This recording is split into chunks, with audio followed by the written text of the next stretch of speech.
parduotoja, mane jau gautų. Žinokit, nesu fotogeniška.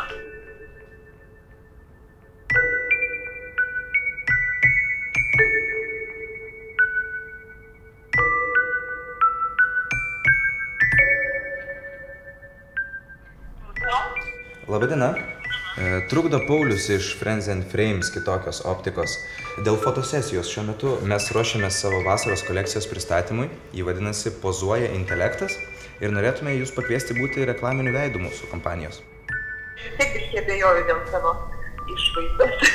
Bet jūs turbūt juokaujate, o jūs žinote, ką aš veikiu? Ar jūs tikrai nieko nesupainėjate? Nelyg nesu nei aukšta, nei labai graži. Net neturėti abejonių, kad yra labai gera mintis. Sutiko. Yes! Pirmas buvo klausimas, tai aš vadinasi negraži. Jeigu mane kviečia pozuot kaip intelektą.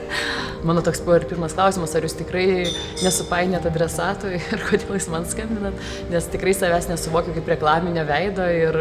Aišku, pirma reakcija buvo, kodėl aš. Aš apsidžiaugiu. Aš manau, kad kiekviena moteris yra moteris.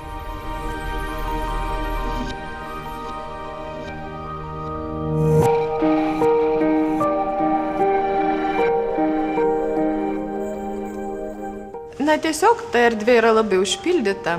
Pas mus yra labai daug ikonų, kurios užima labai daug vietos. Mes esam labai teisinga visuomenė, susidėliojusi standartus, kas yra gerai, kas yra blogai ir bijom iš tų standartų dažnai išlipti. Prekės ženklas reklamuojamas tam tikros mokslininkės, verslininkės, bankininkės, menininkės. Man keltų didesnį pasitikėjimą negu ypatingai gražios fotomodelės. Protingos moteris nori gauti komplimentus, kad jos gražios nori gauti, kad jos yra protingos. Tai neturėtų būti iš viso atskiriama.